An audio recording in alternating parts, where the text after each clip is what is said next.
I'm on vacation every single day, cause I love my occupation. Hey, I'm on vacation. If you don't like your life, then you should go and change it.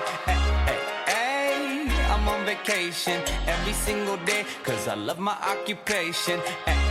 Hey, I'm on vacation every single day, every single day. Every single day, every single day. Every single day, every single day. Everybody sour like a lemon tree. I'm just smiling down upon my... Okay. Finishes from turtle. I always like to call attacking the turtle, okay? Many different ways that we can do this. Some of you guys weren't here, I think on Wednesday, which, you know, day before Thanksgiving, so real fast. Just give you like the 10-second. Sometimes I'm in my turtle ride and my knees are close and my foot's back here. This foot is back here so I can push and try and pull and roll. But sometimes people have a really good base and I just can't break them down. So something we talked about was switching to what we like to call a turtle ride. So if my pull and roll doesn't work with my knee by his knee and my ankle by his ankle, I stay heavy on my partner. So when I'm switching my legs, all of my weight is on my partner.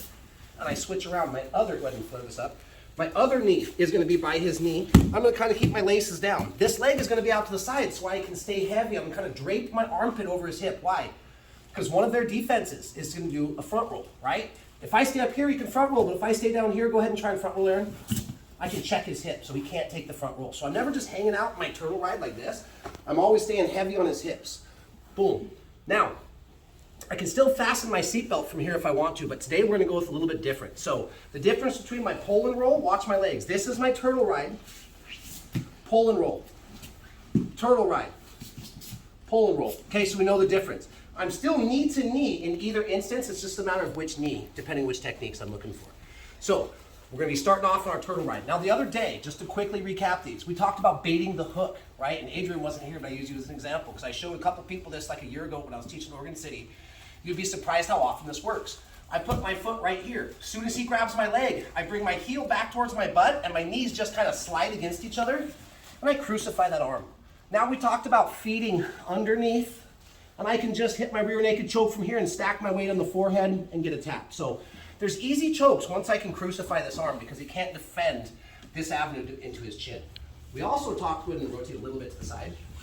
Sometimes I'm in my turtle ride, I step here and he doesn't take the bait. So there's another way. I keep my weight on him. I drive my knee between his armpit and his hip, this little gap, and I drive it right off the front of his quad into the ground.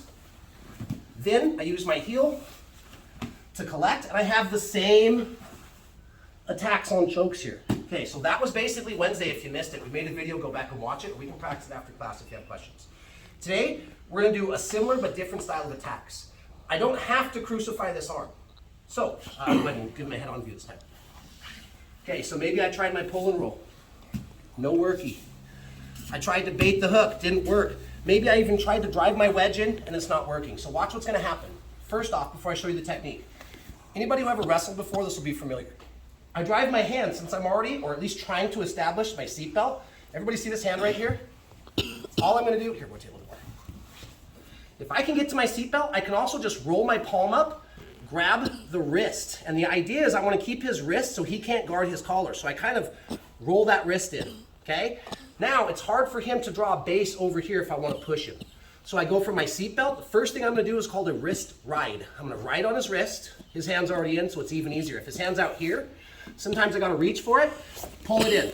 Now, I don't keep it by his neck. I'm gonna be looking for my cross-collar foregrip. I don't keep his hand by his neck. I try to make his hand come down and cover up the knot of his belt. So I go from my seatbelt, I hit my wrist ride, tuck it in. Now my other hand, go ahead and posture up a little bit. So I was seatbelt, I go wrist ride. My other hand is gonna look for this cross-collar foregrip. The only detail in this is the same detail I give almost every time. Don't grab low on the collar. This is a collar choke. There's extra slack here. I want to get my hands and thumbs all the way up and in. So the clock choke, the reason it's called a clock choke, stay right there. Here's the clock, here's the big hand. The big hand does what? Turns around. So the term for this is clock choke. My body is gonna act like the hour hand going around, or the minute hand if you please. So here I am, boom. I hit my wrist right, I pull it down low. I get my deep cross grip. Now, my right hip is closest to his left shoulder.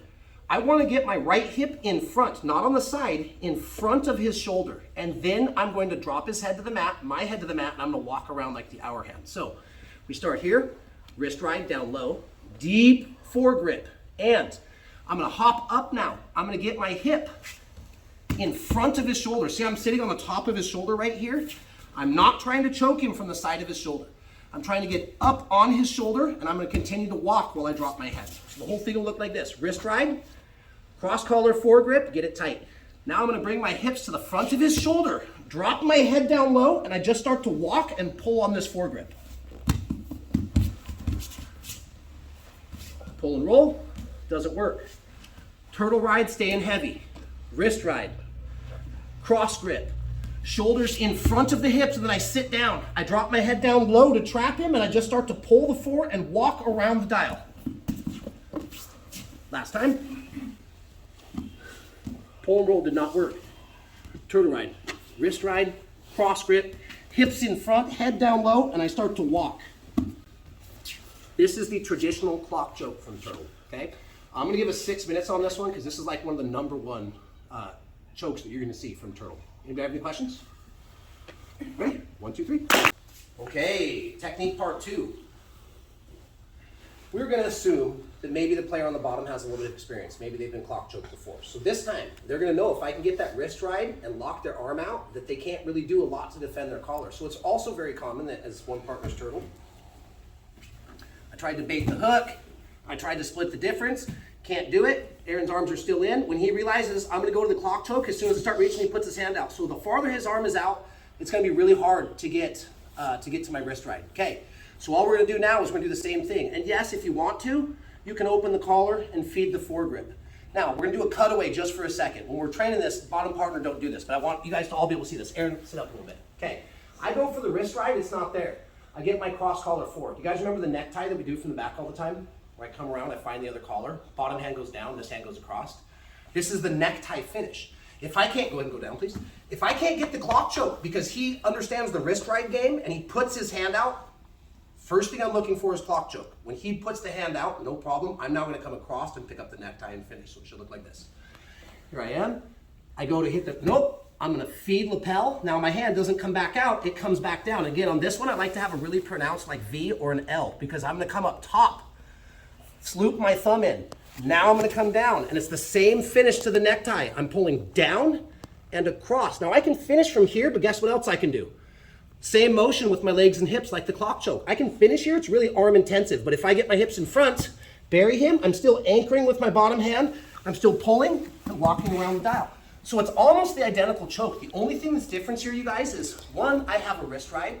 The other, he puts his arm out, so I come across and I pick up the necktie. That is the only difference here. The finish, getting my shoulders, or excuse me, my hip on top of his shoulders, keeping my head low and walking around to put pressure on the back of his head, everything is the same. The only thing that's different is, instead of a wrist ride, I have a lapel grip. That's it. So let's show it a couple times. From here, I go to wrist ride, comes out, I feed lapel, come across, anchor, pull, hips up, head down, and I walk and finish. Again.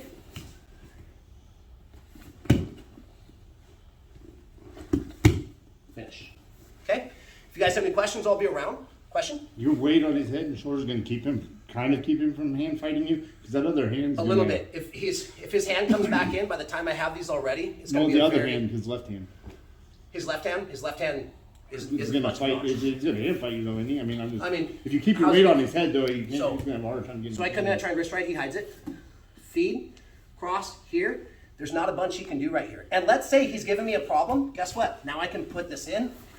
I can come back and I can finish here. Switch to the crucifix. There we go. So all the same stuff we've been talking about between the crucifix.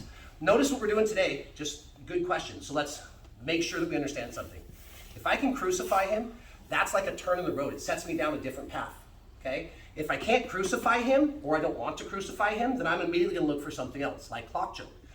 If I go for a traditional clock choke, go ahead and put your hand in. I'm going to be able to get the wrist, get the collar, finish. If that doesn't work because he hides his hands, I'm going to come here. If he starts to hand fight me and I can't finish, I'm going to come back to crucifix. I can still finish this here, crucifix. Okay? All right, same thing. 5 minutes on this one because it's just a variation of what we just ran. Ready? 1, 2, 3. Okay, technique number 3, very similar. What's really similar between the first 2 we did and the one I'm about to show? Well, it's the cross collar foregrip. We talk about how dominant that grip is from a lot of positions. Usually when I introduce it to you guys the first time through the curriculum with me, I'm talking about like, I'm on the back from my seatbelt, right? Open, cross collar foregrip, and then of course, we have all the ways that we can finish from here. This cross collar foregrip, super important. Well, Aaron goes turtle now. Instead of here, I'm here. I can open and feed and then go to a wrist ride. If he hides his hand, I can transition to my necktie. Okay, well there's another one I can do. Sometimes, let's run through this full Monty. So Aaron's in turtle. I can feed the cross collar foregrip. I go to grab his hand, he puts it out. For whatever reason, I'm searching around down here and I can't find the necktie grip. It's not there. All right, so watch what I'm gonna do now. I'm gonna take my arm out. Again, in my turtle ride, pushing my hip into him, always staying heavy. I'm never coming up here because one of Aaron's defenses is to bring his shoulders back or to roll. Really simple. This is why I'm always covering the back, okay? So here I am in turtle, I'm trying to attack. First thought of my mind is clock choke. I set up the collar. I go to wrist ride. He pummels his wrist out. I can't get to the other lapel for whatever reason. Maybe he's hand fighting me. Maybe I just can't find it. I am going to come, staying heavy. I'm going to uncommit my underhook. I'm going to run around. I want to get my elbow on this side of his ear and drop my elbow to the mat, basically. Now, I'm pulling his grip this way while pushing my arm this way, and we're going to do the same thing with my legs. I'm going to hop in front and I'm going to turn the corner. It looks weird, but this is also a very good finish.